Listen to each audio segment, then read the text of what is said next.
Well, look, as I've said to you many times, he wants to do well. He has a go, the kid. Of course, it's been difficult for him, but he's only young, coming to the Premier League. I've said it time and time again. He'll only get better. He wants to achieve things. So when they've got a good appetite like he has, then you know they're going to be okay. So of course, he scores a goal, but we've been working on getting him in that area in the box. I mean, something like 68% of goals are scored there, and we've got 2 of them in there today with Alan and him. So very, very pleased. Chris Wolf. Hi, Steve. Can you hear me? Yes. Steve, did today feel like a big win? I mean, I'm sure you won't say that you're safe yet, but did it feel like a big moment given, obviously, the break? Well, after the restart, and whatever, we're all gone before us, then of course the one thing you want to do is get off to a good start. And we've left over that week. You know, we had a big week 106 days ago by beating West Brom and then going to Southampton and turning them over, and then a game today. So especially after we've changed in the system, I think that's pleased me more than anything. The timing couldn't have been better, which was very important, because before that I didn't think we were ready. But we've got big players playing at the top end of the pitch, and as we've seen today, they can be a big threat. And it suited us. It suited us to change. So all well and good. It's nice. It's been a nice start. Sky Sports. Hey Steve, good to see you. How disappointing was it not to have fans in the stadium today for one it could only happen. My staff's just said it could only happen to me that we have a 3-0 win. There's nobody here to see it, you know. But I'm sure around their homes and where they're tuning in, and they'll be tuning in somewhere, that they'll have a tin of beer and celebrate their team winning 3-0. It doesn't happen very often, so I'm delighted. I would love to have a full stadium. Don't get me wrong, but we'll still accept it. That's for sure.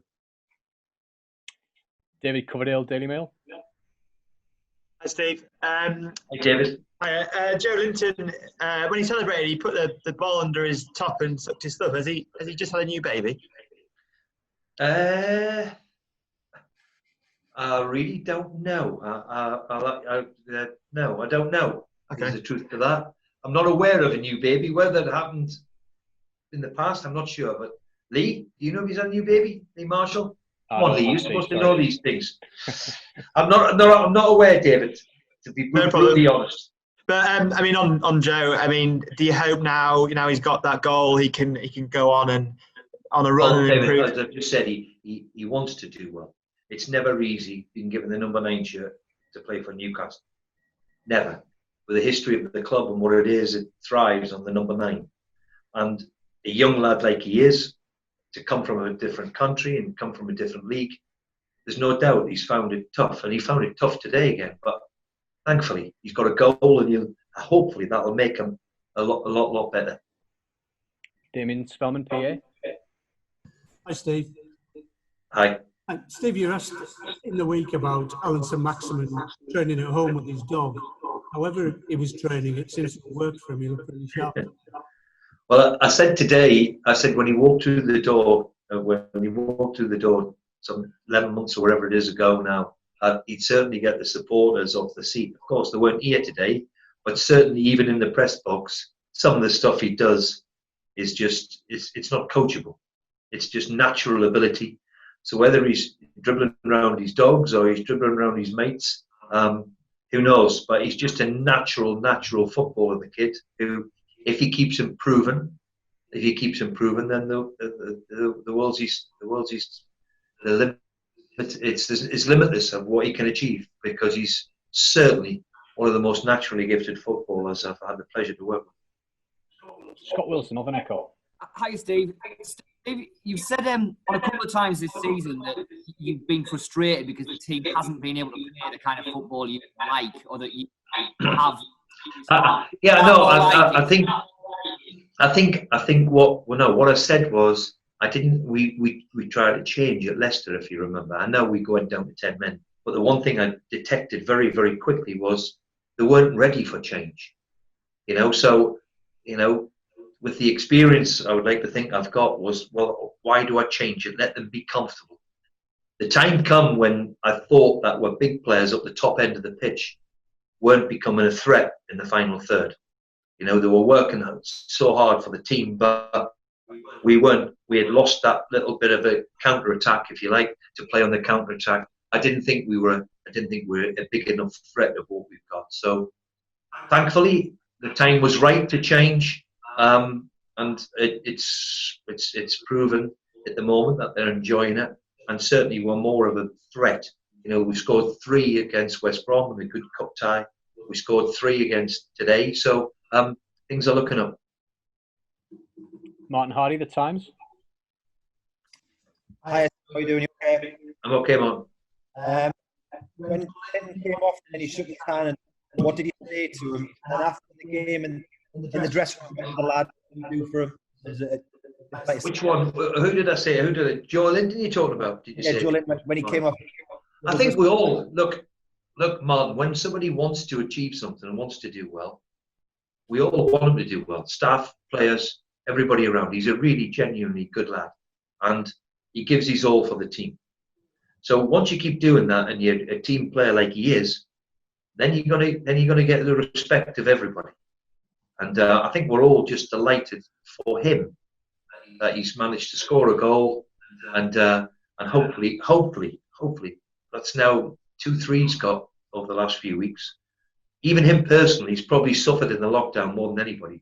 You know, he's had no family here, no friends, holed up in an apartment somewhere. You know, it's been really, really difficult for the kid. So I'm delighted for him because he's a really genuinely good pro, and he can only get better. Miles Stafford, Shield Gazette. Hi, Steve. Quick turnaround now. How do you approach that, given well, what you put it out is. today? It is. So today I based the team on how physically we looked over the last 2-3 weeks.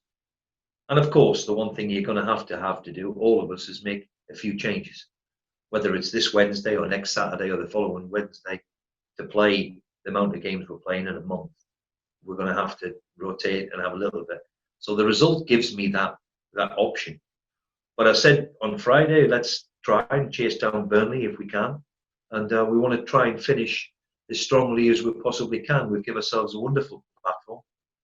If somebody has said with 8 games to go, we'll be 2 points behind Arsenal, I'll be saying that's not quite achievable. So bit to do still, but we're going in the right direction. And when the new thing starts and the new project starts, to get off to a win is always vital. If there are any further questions, please use the raise hand function. We're going to go to Simon O'Rourke at Tyne Tees. Hey, Steve. I just wondered, what was the experience like today? I mean, it's such a strange environment. What was it actually like being on the sideline and seeing the match play out with no fans there? It was like being at a reserve game, which we've all been to, what they used to be when they were played in stadiums. But with an intensity, you think, well, hang on a minute. You know, so mentally it's different and strange, even though what we're doing now. The whole thing's strange, but it's all of us. So we're all in unprecedented times. As I said, what helps enormously is the preparation. What we give the players looks good. They looked in really good nick, which we're pleased about. And of course, you need a result when it's like this. So that helps everybody. Lee Ryder, Newcastle Chronicle.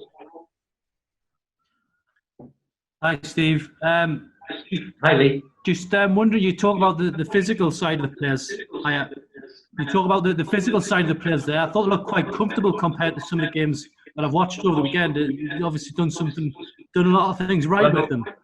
They've worked hard. And the one thing I'm sure you'll have heard back with feedback is that, look, the one thing that we do is make sure physically they work hard, because they have to play at a certain intensity and have to cover enough mileage. And we've drummed that home since we walked through the door here, of which we can improve on. So they've bought into it. With somebody like Shelby, for example, he's one. Isaac Hayden, another. Matt Ritchie, they're all physically in good condition. So the midfield area was very decent in that area. So yeah, it's they look okay, but fair play to the players, as I've said. You know, they've worked extremely hard under difficult conditions, come back and look okay.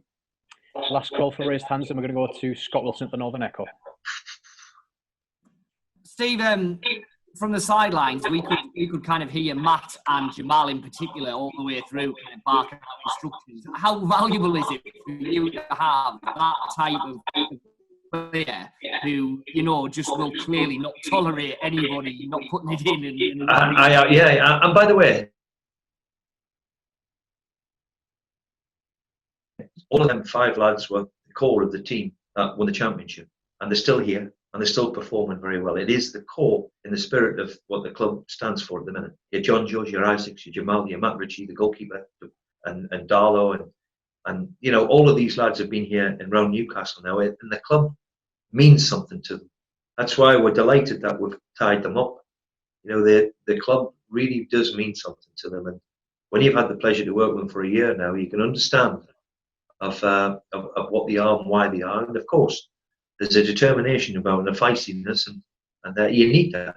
You need that to give you that spirit.